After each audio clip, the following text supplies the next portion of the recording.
Hi, this is Scott Garibay, and today we are going to talk about the Strixhaven Backlash. All right, so, the Dungeons & Dragons 5th edition Strixhaven Backlash. All right, so to be clear, there are... I am astounded to hear this. I am so excited for the Dungeons & Dragons 5th edition Strixhaven book. I could not be more excited. I'm thrilled. I'm like, oh, bring it. I'm like... give it to me now, right? Like, I just could not be more excited for this book, right? But I was shocked to find there is a very real Dungeons & Dragons 5th edition Strixhaven Backlash. It has taken multiple forms. I'm just going to talk about one form right now, which is a lot of people are saying, hey, guess what? Strixhaven is wrong to have in Dungeons & Dragons because it's a magical school for wizards. And guess what? Dungeons & Dragons ain't about, it's not about college, right? It's about combat, and and just running an entire campaign in college it betrays Dungeons & Dragons. I 100% disagree with this, right? I don't think this is the case, but there are hundreds, if not thousands, of people saying this on Twitter, okay, and other other social media venues that matter a lot less. By the way, Twitter is the most important social media site in the world when it comes to D&D. If you're not understanding that, you're not paying attention. It's very real for a whole host of reasons, right? Okay, so once we realize this, right, let's talk about it. Like, so why is this happening? And let's get into this, okay? So first of all, and actually I want to make several points connected to this, right? One, Nerd Immersion, fantastic channel. Actually, I don't think anybody in the world is doing a better job of D&D commentary, including me, right now than Nerd Immersion. He got this wrong. He got this 100% wrong, right? And I'm just going to address virtually everything he said. So let's get into it, right? So he's like, what? His first thing he said is, who hurt you, right? Why do you care about this, right? Why is this upsetting to you?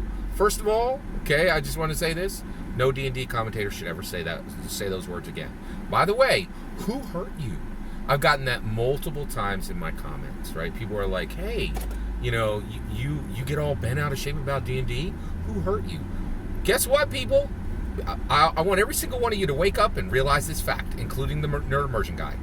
The list of who hurt me and the list of who hurt other D&D players, it's a list, right? Like, people have been hurt. So when you ask that question, what the heck are you asking? Like, don't ask people like that. That is an insanely, outrageously cruel question, right?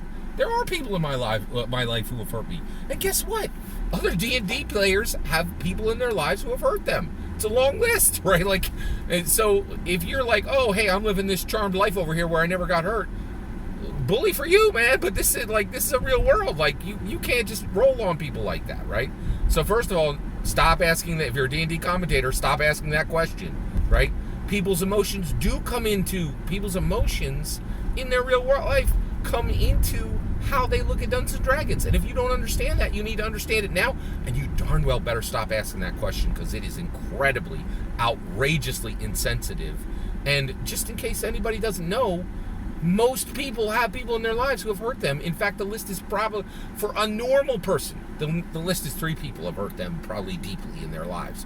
For a person who's struggled in life, and that will definitely include some D&D people, that list could be 30 people, right? So don't ever ask that, right?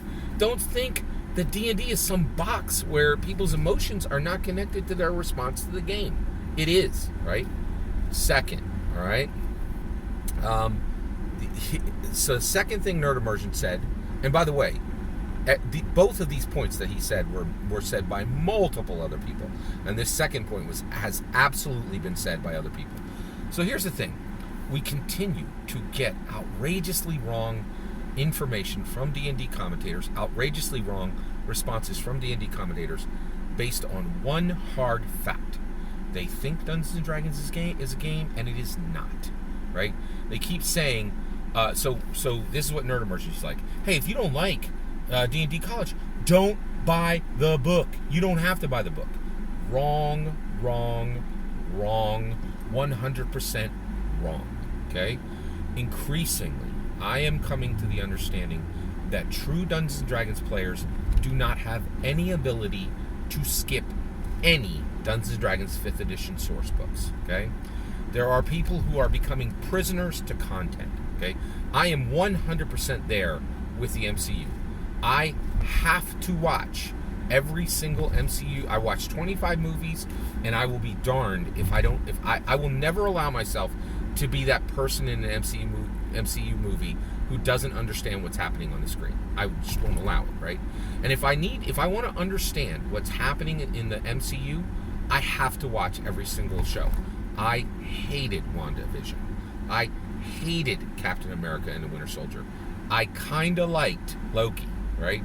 But I am captive to these shows, right? I must watch them because I don't ever want there to be a world in which I don't understand what's happening in a Marvel movie. I just watched Black Widow. Spoilers for Black Widow right now, okay? In the Black Widow movie, the very end of the movie ends with Yelena Belova standing above the grave of Natasha Romanoff talking to Julia Louis-Dreyfus. The vast majority of people don't even know that the lady from Seinfeld is a key aspect of the MCU now, right? I only know it because I watched Captain America and Winter Soldier, and we have arrived in a world where if you do not watch the Disney Plus shows, you will not understand MCU movies, right? The exact same thing is going on with Dungeons & Dragons, right? You cannot tell a Dungeons & Dragons DM, a serious Dungeons & Dragons DM, oh, you don't need to care about Strixhaven, you can skip the book. They cannot skip the book. The book has an owlin. It has an owl race in it, right? It's not even an adventure. This is a source book with a setting, right? So if that DM wants every official Dungeons & Dragons setting, they can't skip it. If they want to give their players all of the animal races that are available in D&D 5e, they cannot skip it, right? If they have a single player who asks for the owl race, they cannot skip it. They have to go and get it. And so Nerd Immersion was like, well, you can just buy the owl section from D&D Beyond. The best DMs don't even bother with D&D Beyond because one of the things that they're worried about is Dungeons & Dragons has had sites before where they're like, hey, invest yourself on this site, and now those sites are gone, right? So a lot of the best DMs are like, I need the print book because I don't want anything to change. Digital content can change. Digital content can be re-permissioned. Physical books can't, right? So the best DMs are still buying the physical book, right? So they can't just roll up and buy a race on D&D Beyond. They may not even have a D&D Beyond account, right? So the reality is, I 100% understand people being upset, very upset, by the new Dungeons and Dragons Strixhaven book, right? I'm incredibly excited, right? But but that's the other thing is Strixhaven, nobody's going to go meh, right? They're going to love it or they're going to hate it. I love that Dungeons and Dragons is taking this route. This is bringing Hogwarts into Dungeons and Dragons, and to pretend it's not is unfair and foolish and ridiculous and just not helpful or honest, right? The reality is, increasingly, any serious dungeon master is at minimum going to have every serious dungeon master has to buy the core books, right? They have to buy the utility books, okay? They have to buy the setting books. There's just too much in them, right? And the content that is in them is subclasses, and it is spells, and it is races, and it doesn't even matter that there's specific that content. The owl, race, they can be in any setting, right? And also the fact that the owl race is an official race, no serious dungeon master, no good dungeon master is going to tell their player you can't play an owl, right? Any serious dungeon master is like, of course you can play an owl in my game, but no problem, right? And an owl humanoid, right? Why on earth would it's cruel for a new race to come out, a player gets excited and says, hey, I love your game, and I love my player character, but I've never had the chance to play an owl officially in Dungeons and Dragons. Can I do it? That DM is hooked. The hook is in their mouth. They're done. They've got to buy it, right? And the reality, and to pretend, and for nerd immersion, to pretend that serious DMs can just choose what books they buy and what they don't is ludicrous. Is ludicrous. They're trapped by their players. They're trapped by their game. They're trapped by completionism, right? And by the way, you're like, completionism? What's that?